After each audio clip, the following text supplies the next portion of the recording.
Are you ready to add some spice to your guitar strumming with a mute technique? Well, you're in the right place. Let's do it. Hi, I'm Tomas Michaud from Real Guitar Success, where I help you learn guitar and, more importantly, to love your guitar learning journey. The mute technique can be used in many different ways to add spice and interest to your strumming and other aspects of guitar playing. But today we're going to specifically talk about using it as part of a strum, the mute strum. Now, to be clear, there's two types of muting. A left-hand mute, where you're actually lifting your fingers off the string, and the right-hand mute, also sometimes called the palm mute, which is what we're going to be talking about today. So we're going to stick with the right-hand mute. It's funny to say the palm mute because you're actually going to be using the side of your hand as opposed to the front of your palm. But in any case, palm mute it is. Let's start off with the basic technique. Take a look at my right hand. I'm going to turn my hand to the side and do kind of a karate chop to the nut or bridge of the guitar. Now that's that part right here on the guitar.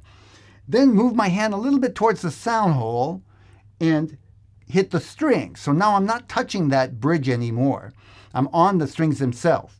This is about the right place. And I say about because you can move it and get a little different sound. But let's keep it simple and put it in one place to start. Now what you're going to do is actually hit the strings with your palm there.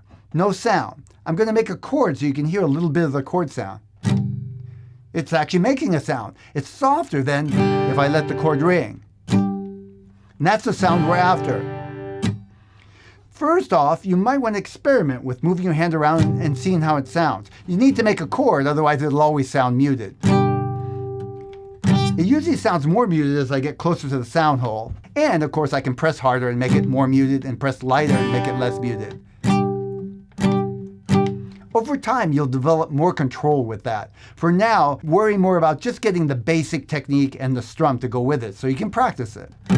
Now, once you've messed around with the basic technique a little bit and you've experimented, I want you to get a feel for it. You're going to add a little bit of strumming pattern to it. The first strumming pattern we're going to do is just muting as you strike down and then unmuting on the way up.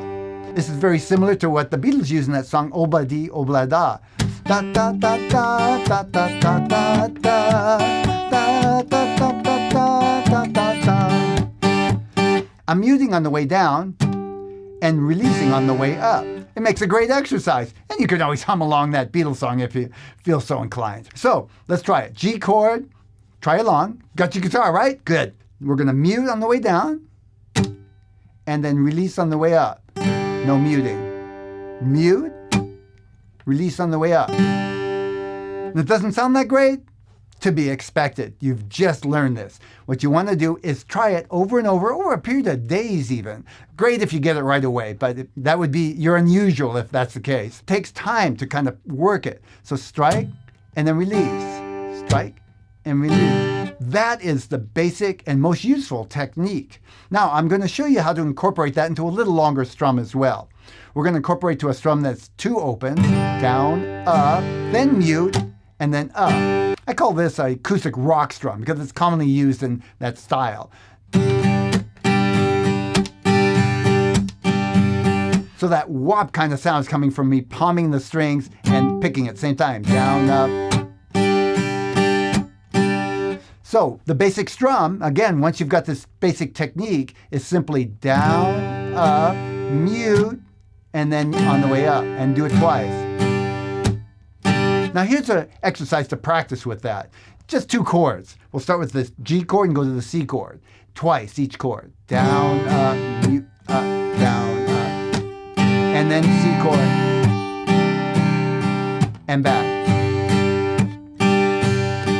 To C.